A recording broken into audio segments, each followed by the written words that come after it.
నమస్తే, welcome to think Andhra. నేను మీ మాణిక్.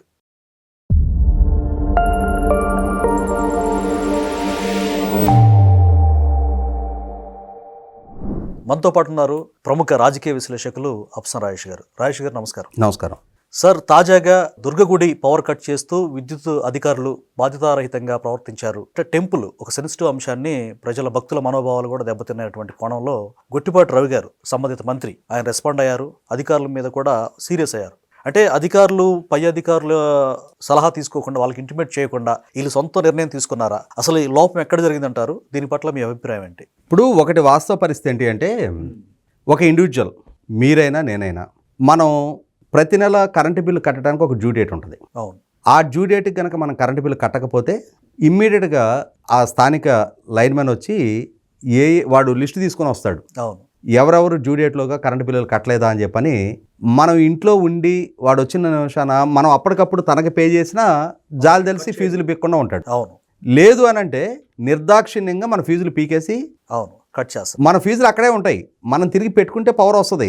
కానీ ఒకసారి ఫీజులు పీకిన తర్వాత మళ్ళీ మనం పెట్టుకుంటే అది ఒక క్రైమ్. ఓహో. ఎందుకంటే అతను ఫీజులు తీసినట్టుగా నోట్ చేసుకుంటాడు. ఓకే. నోట్ చేసిన తర్వాత మళ్ళీ గనక మనం ఫీజులు అతని ప్రమేయం లేకుండా మనం గనక పెట్టుకుంటే మళ్ళీ ఎక్స్ట్రా మనం దానికి ఇంకా పనిషబుల్ అఫెన్స్ అవుద్ది. నిబంధనలు అతిక్రమించినట్టే. అప్పుడు వెళ్ళి మనం ఫీజు కడితే, ఒకసారి ఫీజులు తీశాను అని చెప్పని ఎంటర్ చేసుకుంటే మళ్ళీ మనం బిల్లు పే చేసింది అతని పై అధికారికి ఇన్ఫార్మ్ చేస్తే అతను ఇతనికి ఇన్స్ట్రక్ట్ చేస్తే అప్పుడు వచ్చి ఫీజులు పెడతాడు. వచ్చి ఫీజులు పీకినందుకు వచ్చే నెల బిల్లులో ఇంకొక 50 రూపాయలు అదనంగా యాడ్ అవుద్ది మనకి పెనాల్టీ. అంటే మనం టైంలో కట్టనందుకు జరిమానా.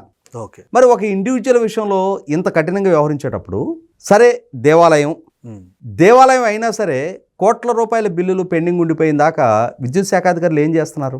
కరెక్ట్. అదే సందర్భంలో దేవాదాయ శాఖ అధికారులు కూడా మన ఆంధ్రప్రదేశ్ రాష్ట్రంలో తిరుమల తర్వాత విజయవాడ కనకదుర్గ టెంపుల్, శ్రీశైలం, కాళహస్తి, కాణిపాకం, అన్నవరం, సింహాచలం ఇట్లాంటి ప్రముఖ క్షేత్రాలు కొన్ని ఉన్నాయి. ఆదాయం కూడా అంటే తిరుమల స్థాయి ఆదాయం కాకుండా కూడా కోట్ల రూపాయల ఆదాయం సమకూరే ఆలయాలు ఇవన్నీ ఆదాయం ఉంది. మరి దేవాదాయ శాఖ అధికారులకైనా సరే మనం ఎలక్ట్రిసిటీ డిపార్ట్మెంట్ నుంచి కరెంటు వినియోగించుకుంటున్నాం, ప్రతి నెల కరెంటు బిల్లు వస్తుంది.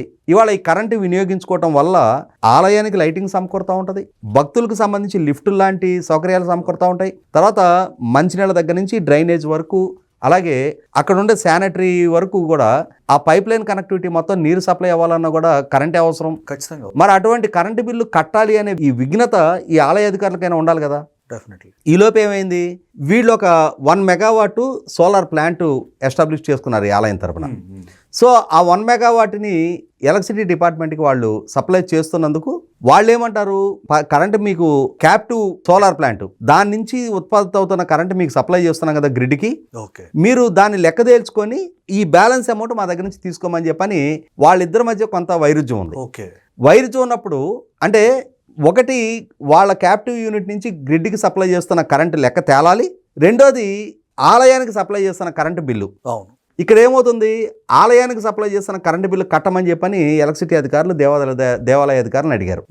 అడిగినప్పుడు వీళ్ళు మేము కూడా మీకు సప్లై చేస్తున్నాం కదా, అది కూడా లెక్క తేల్చమని చెప్పని అడుగుతున్నారు. దేనికి దానికి లెక్కలు తేల్చాలి, దేనికి దానికి లెక్కలు తేల్చుకొని కూర్చొని మాట్లాడుకొని ఆ లెక్కలు తేల్చుకొని ఒకవేళ డిఫరెన్స్ అమౌంట్ ఏదైనా ఆలయం నుంచి పే చేయాల్సి ఉంటే అది ఆలయం నుంచి పే చేయించుకోవాలి. ఇది అధికారుల స్థాయిలో పరిష్కరించుకోదగ్గ అంశం. ఇక్కడ ఏం జరిగింది, ఆలయ ఈఓ ఇతను కూడా ఈగోతోటి ఆ ఎలక్ట్రిసిటీ అధికారులతోటి గట్టిగా ధిక్కరించి మాట్లాడాడు. ఆ అధికారి అతని ఈగో హర్ట్ అయింది. అంటే ఇక్కడ ఈ అధికారి ఇంటికి సంబంధించిన ఇష్యూ అయితే అది, ఆ అధికారి ఇంటికి సంబంధించి నేను ఒక అధికారిని, నా ఇంటి విషయంలో నువ్వు ఇలా హ్యాండిల్ చేస్తావా అని చెప్పని ఇతను గనక ఆ ధిక్కార ధోరణి ఎలక్ట్రిసిటీ డిపార్ట్మెంట్ అధికారి దగ్గర ప్రదర్శించుంటే, అదే ఎలక్ట్రిసిటీ డిపార్ట్మెంట్ అధికారి కూడా ఒక అధికారి అయ్యుండి ఈ విధంగా ప్రవర్తిస్తాడా అని చెప్పని అతని ఇంటికి సంబంధించిన కరెంటు బిల్ అయితే ఆ కనెక్షన్ కట్ చేశాడంటే సరే వాళ్ళిద్దరి మధ్య వ్యక్తిగత వ్యవహారం అది. అంటే అది అధికారికమైన నిర్ణయం అయినా సరే అది ఇద్దరు వ్యక్తులకు సంబంధించిన అంశం.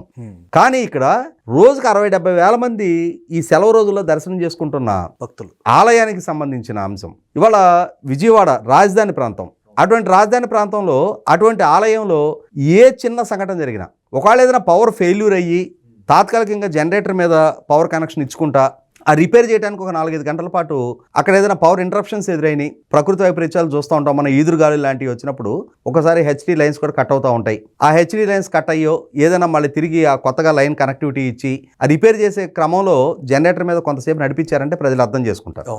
కానీ ఇక్కడ కూడా ఏంటి జరిగింది, all of sudden electricity department వాళ్ళు ఫీజులు కట్ చేశారు, లైన్స్ కట్ చేశారు. కట్ చేసిన తర్వాత ఈ భక్తులకి ఈ ఇబ్బందికర పరిస్థితులు తలెత్తకుండా వీళ్ళు జనరేటర్ మీద కొంతవరకు మెయింటైన్ చేస్తూ ఉన్నారు.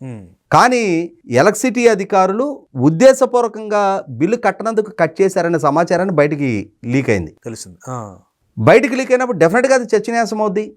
ఇంతటి ప్రముఖ ఆలయాన్ని అధికారుల స్థాయిలో ఇన్నాళ్ల పాటు ఇన్ని కోట్ల రూపాయల బిల్లుకు సంబంధించిన అంశాన్ని వాళ్ళకి పరిష్కారం కాకుండా ఒకరికొకరు అహంకారాలతోటి వాళ్ళ ఇగోలతోటి ఈ స్థాయి వరకు పెంచుకుంటూ వచ్చి అది వాళ్ళ ఒక రాష్ట్ర సమస్యగా మారి ప్రతిపక్షాలకు అదొక అస్త్రంగా మారి పేర్నినాలి లాంటి వాళ్ళు ప్రెస్ మీట్లు పెట్టి ఆలయానికి అపచారం జరుగుతూ ఉంది, ఆలయాన్ని మిస్హ్యాండిల్ చేస్తున్నారు అని చెప్పని రాజకీయ విమర్శలకు దిగేదాకా ఎందుకు దారితీయాలి? ఇవాళ ఈ ఆలయ ఈవో సీను నాయక్ ఏదో ఉంది అతని పేరు, అతను ధిక్కరించి మాట్లాడాడు. ఆ కన్సర్న్ అధికారి తన పై అధికారులకు ఇన్ఫార్మ్ చేయాలి. ఇవాళ ఆ అధికారి స్థాయిలో అతనే నిర్ణయం తీసేసుకొని, నేను ఇందాక చెప్పినట్టుగా ఈ సీను నాయక్ ఇంటికి సంబంధించి కట్ చేశారంటే అర్థం ఉంది, కానీ నువ్వు ఆలయానికి కట్ చేస్తున్నావు. ఈ ఆలయం ప్రతిరోజు వేల మందితో ముడిపడి ఉన్న అంశం. అటువంటి ఆలయం విషయంలో ఆ విధంగా ఒక అగ్రెసివ్గా డెసిషన్ తీసుకునే ముందు కొంచెం సుపీరియర్ అధికారులని కన్సల్ట్ అవ్వాలి. సార్ ఇట్లా జరుగుతుంది పరిస్థితి, మనకి ఇన్ని కోట్ల రూపాయలు బిల్లు రావాల్సి ఉంది, వాళ్ళకి మీరు బిల్లు కట్టకపోతే కనెక్షన్ కట్ చేయాల్సి వస్తుందని కూడా మనం హెచ్చరించున్నాం.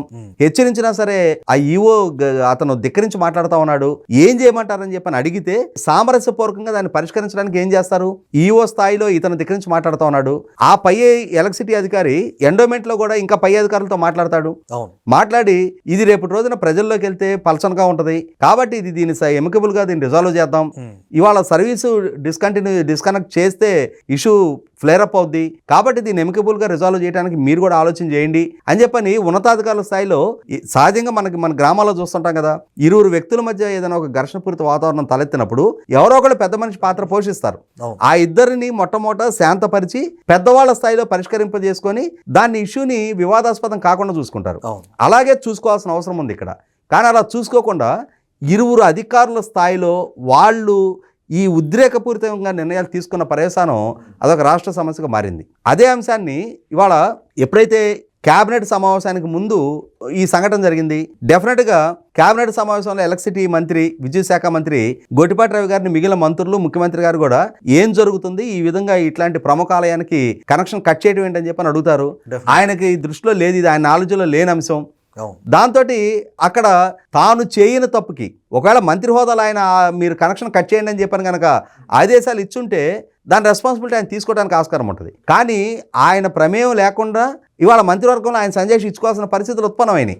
అదే సందర్భంలో ఎండోమెంట్ మినిస్టర్ ఆనవ రామనారాయణ రెడ్డి గారు ఆయన కూడా సమస్య ముదిరిన తర్వాత అది మీడియాలో వచ్చిన తర్వాత అప్పుడు ఆయన విద్యుత్ శాఖ మంత్రి గారికి తెలియజేసి ఆ ఇష్యూని రిజాల్వ్ చేయండి అని చెప్పని, దానికి ఏదైనా ఛార్జెస్ పే చేయాల్సి ఉంటే చేస్తాము అని చెప్పని, అంటే వాళ్ళ దృష్టికి వెళ్ళిన తర్వాత వాళ్ళు దాన్ని సామరస్యంగా పరిష్కరించే ప్రయత్నం చేశారు కదా, అదే ముందు చేయొచ్చు కదా, వాళ్ళ దృష్టికి తీసుకెళ్లొచ్చు కదా. సార్ ఇప్పుడు వైకాపా గవర్నమెంట్ లో కూడా పెండింగ్ బిల్లు ఉన్నాయా, లేకపోతే ఓన్లీ కూటమి వచ్చిన తర్వాత? 2023 నుంచి పెండింగ్ ఉన్నాయి.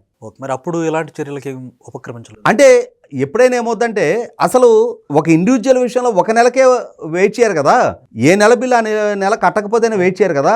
అట్లాంటిది అప్పటి నుంచి ఇప్పటిదాకా అన్ని కోట్ల రూపాయల దాకా అక్యుములేట్ అయిన దాకా ఎందుకు దాన్ని పెండింగ్ పెట్టుకుంటూ వచ్చారు? అదే సందర్భంలో వాళ్ళకి సంబంధించిన క్యాప్టివ్ యూనిట్ నుంచి సోలార్ పవర్ తీసుకుంటున్నప్పుడు దాని లెక్కలు కూడా తెలుసుకోవడానికి ఇన్నాళ్ళు ఇవాళ ఒక ఆలయానికి సంబంధించి క్యాప్టివ్ పవర్ ద్వారా క్యాప్టివ్ పవర్ గ్రిడ్కి ఇస్తున్న దాని విషయంలో లెక్కలు తేల్చకపోతే ఇవాళ ముఖ్యమంత్రి గారు లక్షలాది ఇళ్ల మీద రూఫ్ టాప్ మీరు సోలార్ యూనిట్లు పెట్టుకోండి, మీకు ఇంటి అవసరాలు పోని మిగిలింది గ్రిడ్ కి కనెక్ట్ చేయండి, గ్రిడ్ మీకు అదనంగా ఛార్జీలు పే చేస్తానని చెప్పని చెప్తున్నారు కదా.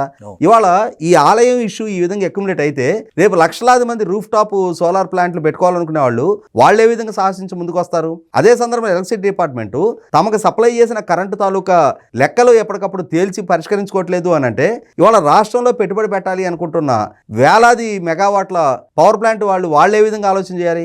కాబట్టి ఇక్కడ ఒక తప్పుడు సంకేతం పంపిస్తా ఉంది ఇటువంటి సంఘటనలో. ఎస్ 100% అది అంటే అక్కడ జరిగిన సంఘటన ఒక ఆలయానికి సంబంధించి ఇరువురు వ్యక్తులు ఇరువురు అధికారుల స్థాయిలో జరిగినట్టుగా అనిపించొచ్చేమో కానీ దాని మూలాల్లోకి వెళ్తే రేపు రోజున చాలా రకాల కోణాల్లో ఆలోచించాల్సిన అంశం ఇది. కాబట్టి ఇక్కడ 100% ఆ స్థాయి అధికారులు వాళ్ళు చాలా మెచ్యూర్డ్గా వ్యవహరించాలి.